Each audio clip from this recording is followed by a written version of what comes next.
MP board के class 10 के सभी विद्यार्थियों, जैसा कि मैंने आपसे वादा किया है तो निभाऊंगा और अब की बार आपको 75 के 75 नंबर दिलाऊंगा। पूरी कोशिश रहेगी कि आपको 75 में से 75 मार्क आ जाए। ठीक है, कोशिश करते हैं। चलिए यहां पर देख लीजिएगा, प्रश्न पत्र अपने को सेट ए भी सोल्व कराऊंगा इसी वीडियो में, सेट बी और सेट सी।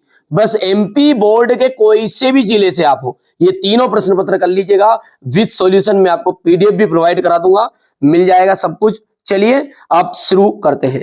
चलिए पहला प्रश्न पढ़ते हैं, धैर्य से और शांति से सारी चीजों को कवर करिएगा। चलिए, नवाब साहब ने खीरों की पाखों का क्या किया था? देखिए, नवाब साहब ने, जैसे कि आप सब जानते हैं कि चैप्टर में बताया गया कि खिड़की से बाहर उन्होंने फेंक दिया था। वाच्य जो होते हैं वो कितने प्रकार के होते हैं? वाच्य जो होते हैं वो कितने प्रकार के होते हैं? तो वाच्य जो होते हैं वो आपके 3 प्रकार के होते हैं। कितने प्रकार के? 3 प्रकार के। बाबूजी किसका पाठ करते थे? जैसा कि आपको पाठ में पता भी है। तो बाबूजी जो है ना, वो शिव पुराण का पाठ नहीं करते थे, क्योंकि भोलानाथ जो तारकेश्वर नाथ थे, उनके पिताजी उन्हें प्यार से भोलानाथ कहा था। तो उनके बाबूजी जो थे ना, वो रामायण का पाठ करते थे।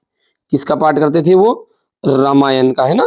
चलिए आगे बढ़ते हैं और अगला प्रश्न क्या कहता है उसको धैर्य से देखिए। एक वीडियो के अलावा दूसरी चीजें कोई देखने की जरूरत नहीं है, विद पीडीएफ भी प्रोवाइड करवा दूंगा।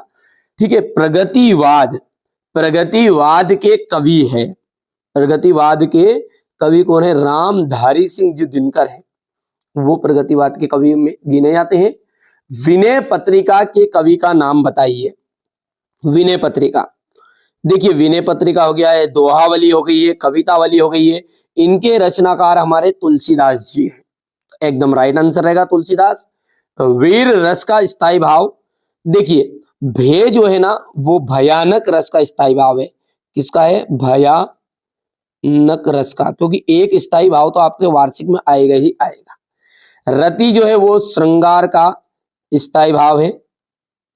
ठीक है, श्रृंगार का स्थायी भाव है। क्रोध जो है वो आपका रौद्र रस का स्थायी भाव है। किसका है? रौद्र रस का। अब बच्चा कौन है? उत्साह, तो उत्साह ही आपके वीर रस का स्थायी भाव रहेगा। तो आंसर एकदम राइट है, वीर रस का स्थायी भाव कौन हो गया? उत्साह हो गया। रिक्त स्थान है 6 नंबर के आएंगे।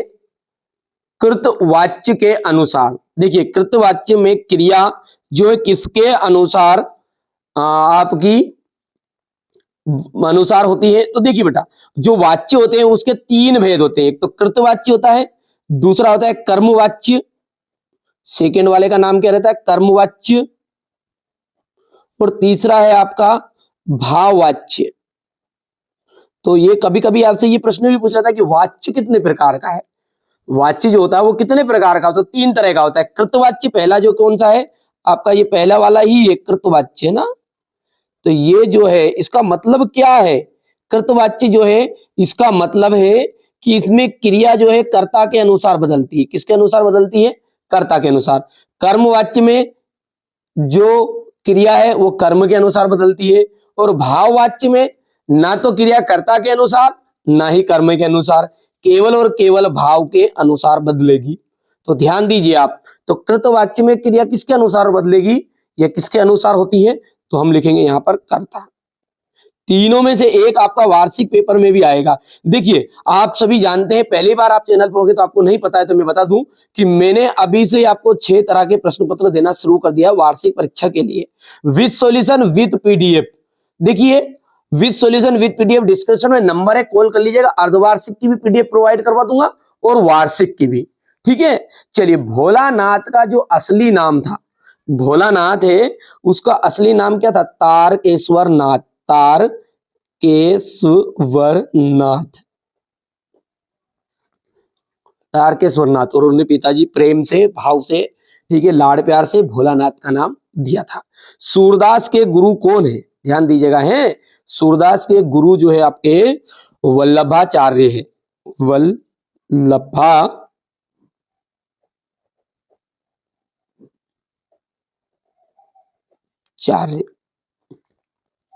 ठीक है, आगे बढ़ते हैं। अगला देखते हैं सोरठा छंद। सोरठा छंद के प्रत्येक चरण में, सोरठा छंद में कितने चरण होते हैं? तो 4 चरण इसमें होते हैं।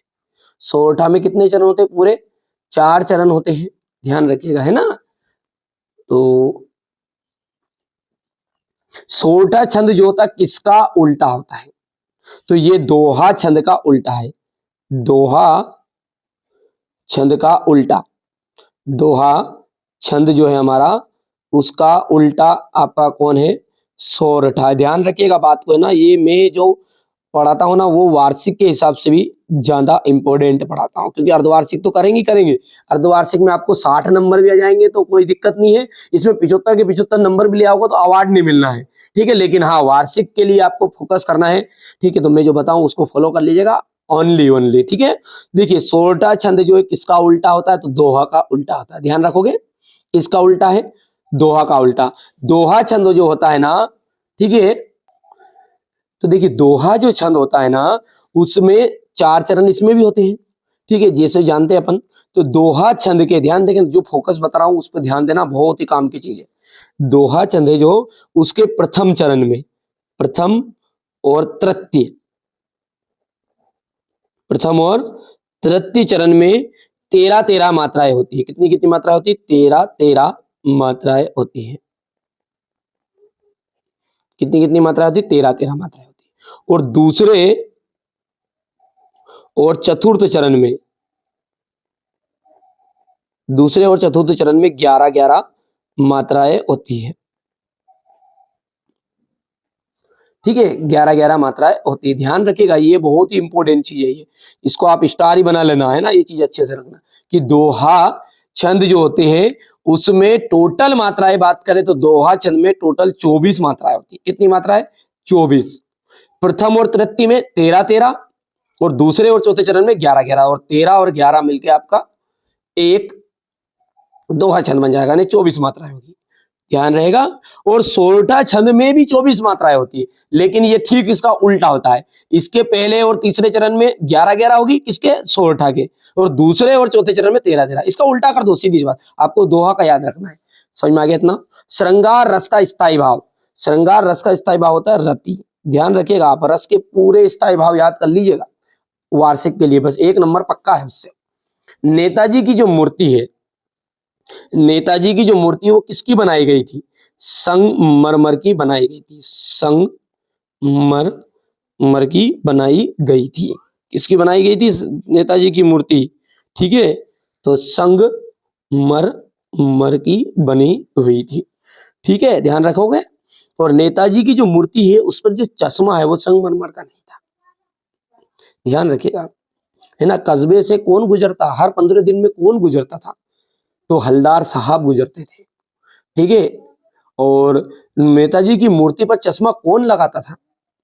तो नेताजी की जो मूर्ति है उस पर चश्मा कैप्टन चश्मे वाला लगाता था। आप अध्याय को पढ़िए, डीप से पढ़िएगा ना तो सारी चीजें क्लियर हो जाएगी। ये सबका सॉल्यूशन विद पीडीएफ मैंने बार बार कहा है, आपको प्रोवाइड करा दूंगा, अर्धवार्षिक के लिए भी और वार्षिक के लिए भी। नंबर पर कॉल कर लीजिएगा, थोड़ा सा शुल्क है, ज्यादा शुल्क आपसे नहीं लेंगे। इसमें अर्धवार्षिक का भी काम आपका हो जाएगा और वार्षिक का काम भी आपका हो जाएगा, कॉल कर लीजिएगा, है ना। जो मॉडल पेपर बताऊंगा उसी में से पूरा फंस जाएगा बस। कई अंकों वाली रचना, ध्यान दीजिए, जोड़ी है, कई अंकों वाली रचना, इसका हो जाएगा नाटक, एकदम राइट। आदमी जात का आदमी, इसके रचनाकार कौन है? तो आदमी जात का आदमी, ये सॉरी पतितों के देश में इसमें आ जाएगा इसका आंसर। प्रत्येक का यदि आप संधि विच्छेद करो तो प्रतिधन एक आ जाएगा। मैया, मैया जो है भोलानाथ को आपने देख लिया, कड़वा तेल लगाती थी, ये आपका चौथा सही हो गया। योग का संदेश कौन लेकर आए थे? तो योग का संदेश उद्धव जी लेकर आए थे। पंचवटी एक क्या है? ध्यान दीजिएगा, पंचवटी है आपका एक महाकाव्य, महाकाव्य ये छठा है। लेकिन एक प्रश्न आता है रामचरितमानस क्या है? रामचरितमानस महाकाव्य और ये पंचवटी खंड काव्य, ठीक है। और रामचरितमानस क्या है आपका? महाकाव्य। शब्द शक्ति कितने प्रकार की होती है? देखिए, पहला क्वेश्चन है आपका, एक वाक्य में उत्तर है यहां पर। तो शब्द शक्ति होती है बेटा 3 प्रकार की। कितने प्रकार की होती है? 3 प्रकार की। तीनों के नाम पूछ लेता कभी कभी। तो पहला इसका अभिधा, क्या रहेगा? अभिधा। दूसरा क्या है आपका? सेकंड रहेगा आपका लक्षणा, और थर्ड नंबर जो रहेगा आपका वो रहेगा व्यंजना। व्यंजना याद रहेगा। अब देखिए शब्द शक्ति किसे कहते हैं?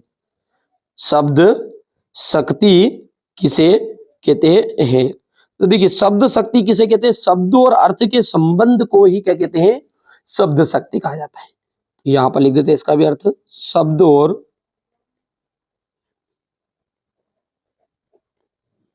अर्थ के संबंध को, शब्द और अर्थ के संबंध को शब्द शक्ति कहते हैं।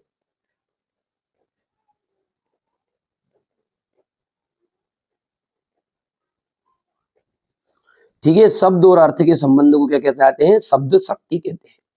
भोलानाथ सिसकना क्यों भूल गए थे? सभी जानते हैं, पाठ पढ़ा होगा। ठीक है, जैसे ये भोलानाथ सारे बच्चों ने क्या किया था? ठीक है, चूहे के बिल में पानी डाला था। ठीक है, तो सांप निकल कर आ गया था। फिर सारे बच्चे रोते बिलखते डरते भागते उगते घर भाग गए। ठीक है, और भागने के बाद रोते रोते चले गए थे। तो भोलानाथ अपनी माता की गोद में जाकर छिपा था सांप के डर से। तो वो सिसक रहा था, पर लेकिन उसके साथी बच्चे जब खेल रहे थे तो वो रोना सिसकना भूल गया। तो यहाँ पर क्या आ जाएगा इसका? साथी बच्चों को खेलता देखकर। यहाँ पर आ जाएगा साथी बच्चों को खेलता देख। कड़वी ककड़ी सा क्या लगता है? कड़वी ककड़ी सा योग का संदेश जो उद्धव जी लेकर आए थे ना, वो योग का संदेश लग रहा था। योग का संदेश। ठीक है, वात्सल्य रस के अलावा रसों की संख्या कितनी मानी गई है? वात्सल्य रस के अलावा 9 है। रसों की संख्या कितनी है? 9 है। और 10वां जो रस है वात्सल्य रस है, और इसका स्थायी भाव होता है वत्सल। ठीक है, तो 9 रस है। और जो इन्हें नव रस भी कहा जाता है। नव रस किन्हें कहा जाता है? जो वात्सल्य रस को छोड़ के बाकी सारे रस है 9, ठीक है, उनको नव रस के नाम से भी जाना जाता है। ठीक है, हिंदी की सर्वाधिक लोकप्रिय विधा कौन सी है? कहानी। आपने सुनी होगी दादी नानी, सबसे लोकप्रिय क्या रहती है? कहानी। ठीक है, तो इसलिए सबसे ज्यादा लोकप्रिय जो विधा है, ठीक है, वो कहानी है। संधि के प्रकार की बात करें, सब जानते हैं, स्वर संधि, व्यंजन संधि और विसर्ग संधि। 3 तरह की संधि होती है, तो 3 प्रकार की होती है। बिल्कुल राइट बात है। मैया ने हल्दी पीसकर भोलानाथ के घावों पर थोपी थी, तो पाठ पढ़ा है आपने। ठीक है, तो सत्य बात है ये। यथाशक्ति में अव्ययी भाव समास है, तो ये भी राइट बात रहेगा आपका। अच्छा, गोपियों ने, ध्यान से समझना है ना, देखिए अपनी कलाकारी लगाओगे तो आधे से ज्यादा चीज तो स्वयं बच्चा कर सकता है। प्रश्न को ध्यान से पढ़ो। गोपियों ने उद्धव के संदेश को स्वीकार कर लिया। अब बताओ, पाठ अपन ने पढ़ा था, तो अपन ने पढ़ा कि गोपियों को तो भाई साहब कड़वी ककड़ी के जैसा संदेश लग रहा था। योग का संदेश लाए थे तो कड़वी ककड़ी जैसा लग रहा था। अब वो संदेश बुरा लग रहा, तो क्या स्वीकार करा था उन्होंने? नहीं किया। तो यहाँ पे क्या बोल रहा है कि गोपियों ने उद्धव के संदेश को स्वीकार कर लिया। तो ये बात हो गई आपकी असत्य। ठीक है, अब देखिए कामायनी जो है आधुनिक काल का श्रेष्ठ महाकाव्य है। अभी थोड़ी देर पहले मैंने बताया था कि 2 महाकाव्य के नाम रामचरितमानस और कामायनी। ठीक है, तो यहाँ पर कामायनी जो है ना एक महाकाव्य, बिल्कुल सत्य बात है, और ये आधुनिक काल का ही है। पान वाला कैप्टन चश्मे वाले का भाई था, पाठ पढ़ा है। तो पान वाला कौन था? दुकानदार था। और कैप्टन कौन था? चश्मे वाला था। दुकानदार था चश्मे वाला, बूढ़ा है ना। ठीक है, धोती पहनने वाला एक बुजुर्ग था जो चश्मे बेचता था, जो कैप्टन चश्मे वाले के नाम से उसे कहा जाता था। क्यों कहते थे? क्योंकि वो नेताजी सुभाष चंद्र बोस की मूर्ति पर चश्मा। तो एक प्रश्न आता है कि मूर्ति कैसी थी सुभाष चंद्र बोस की? संगमरमर की। किसकी थी? संगमरमर की। ठीक है, और उसके ऊपर जो चश्मा था वो सिरकंडे का चश्मा था, संगमरमर का चश्मा नहीं था। चलिए, नेताजी सुभाष चंद्र की मूर्ति को देखकर लेखक के मन में क्या क्या कमी खटकी। इस वीडियो के अलावा दूसरे वीडियो कोई देखने की जरूरत नहीं है, बस धैर्य से और शांति से सारी चीजें करनी पड़ेगी बस, है ना। ये देखिए, बिस्मिल्लाह खां को सेनाई की मंगल ध्वनि का नायक क्यों कहा गया है, किन आवश्यकताओं की पूर्ति के लिए सुई धागे का आविष्कार हुआ होगा, भगत के व्यक्तित्व की और उनकी वेशभूषा अपने शब्दों में लिखिए। यशपाल और मन्नू भंडारी में से आपको मन्नू भंडारी का साहित्य परिचय करके ही जाना है, एग्जाम में देखने को मिल जाएगा। ठीक है, मुहावरे का अर्थ देख सकते हैं। ठीक है, कहानी और उपन्यास में अंतर करिएगा, ध्यान देखिएगा। आप शब्द जो बोल रहा हूँ ना, कहानी और उपन्यास में अंतर करके जाइए, संधि और समास में अंतर करिए, मुहावरे और लोकोक्ति में अंतर करके जाइएगा। ठीक है, ठीक है भैया, फिर से सुन लीजिए एक बार और। कहानी और उपन्यास में अंतर करना है, ठीक है, और संधि और समास में अंतर कर लेना है, और एक और, ठीक है, संधि और समास में अंतर, कहानी और उपन्यास में अंतर। मैं अंत में आपको सारी चीजें बता दूंगा, जो एग्जाम में आ रही है वो भी मिल जाएगी, सब कुछ तीनों पेपर में ऐड है।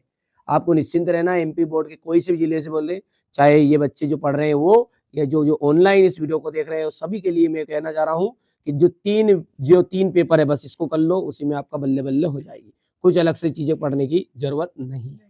ठीक है, यहाँ से देख सकते हैं। अभी अंत में बताऊंगा, मैं बीचों बीच बता दूंगा, जो बच्चा प्रॉपर वीडियो को देखेगा वो गाइडेंस कर दूंगा, उसे इशारे में समझाऊंगा, समझ जाइएगा। ठीक है, मैं केवल इशारा ही कर सकता हूँ, उसमें आप जो बच्चा समझेगा वो समझ जाएगा। देखिए, नई कविता की विशेषता है, अब नई कविता के साथ आपको है ना, ठीक है, नई कविता के अलावा आपको प्रयोगवाद और प्रगतिवाद की कविता की विशेषताएं और करनी है बस। सूर्यकांत त्रिपाठी निराला और तुलसीदास, दोनों में से एक आपका प्रॉपर आ रहा है। ठीक है, गोपियों द्वारा उद्धव को भाग्यवान कहने में क्या व्यंग निहित है, मिट्टी के गुणधर्मों को आप किस तरह परिभाषित करेंगे। ठीक है, ये इतनी चीजें हो गई है। इसके बाद में यहाँ पर देख सकते हैं महाकाव्य और खंडकाव्य में अंतर देख सकते हैं आप। ठीक है, यहाँ से इसको तो करके ही आपको जाना है। ठीक है, महाकाव्य खंडकाव्य, इसको दोहा छंद को तो बिल्कुल करके ही जाना है। मानवीय कलर अलंकार करिएगा, आत्मकथा, ये जो 4 प्रश्न है ये तो वो आपको करके ही जाने हैं। ठीक है, चलिए आगे बढ़ते हैं। खेती बाड़ी, ये जो गद्यांश पद्यांश है इसको आप एक बार रीड कर लीजिएगा, यहाँ से अनुभव हो जाएगा। मैं बता दूंगा कौन सी चीज आ रही है बीच में भी। ये यहाँ से देख सकते हैं, ऊधो तुमो अति बड़भागी, अपरस रहत सना तगाते, नाहिन मन अनुरागी। ऊधो, तुम तो बड़े ही भाग्यवान हो। ठीक है, तुम दिन रात तुम श्री कृष्ण के साथ रहे, लेकिन तुम उसके प्रेम के बंधन में नहीं बंध पाए। ठीक है, पुरहित पात रहत जल भीतर, तारस दहन तागी। पुरहित जिस तरह, ठीक है, जिस तरह, हाँ, जिस तरह कमल का जो पत्ता होता है वो दिन रात किसमें, पानी में रहता है, लेकिन उस पर कोई भी दाग, क्योंकि ऊपर खिला हुआ रहता है। जो जल महा तेल की गागरी, बूंद न ताको लागी। जिस तरह तेल की गगरी, पूरी गगरी को अपन पूरे पानी में एक डुबो देंगे तो फिर भी वो एक तेल की बूंद उससे नहीं लगेगी, टच नहीं होगी। क्यों? क्योंकि आप जैसे करोगे तो जैसे पानी के ऊपर वो तैरने लग जाएगी, अलग अलग हो जाएगा, पानी अलग और तेल अलग। प्रीति नदी में पाव न बोरियो, दृष्टि रूप न परागी। तुमने प्रेम की नदी में पैर डुबाया भी नहीं है और तुम्हारी दृष्टि तो प्रेम के बंधन में बंदी भी नहीं है। सूरदास अबला हम भोरी, गुरु चाटी जो पागी। सूरदास जी कहते हैं कि हम तो, कौन कह रही है आगे, सूरदास जी कहते हैं कि आगे गोपियां कहती है कि हम तो क्या भोली भाली अबला नारी है। वो जिस तरह चीटियां जो होती गुड़ में लिप्त हो जाती, उसी तरह हम श्री कृष्ण के प्रेम के बंधन में बंधे हुए हैं। करके जाइएगा कंप्लीट 100%। ठीक है, नाथ संबुधनु भंज निहारा, होयऊ एक कहूं एक दास तुम्हारा।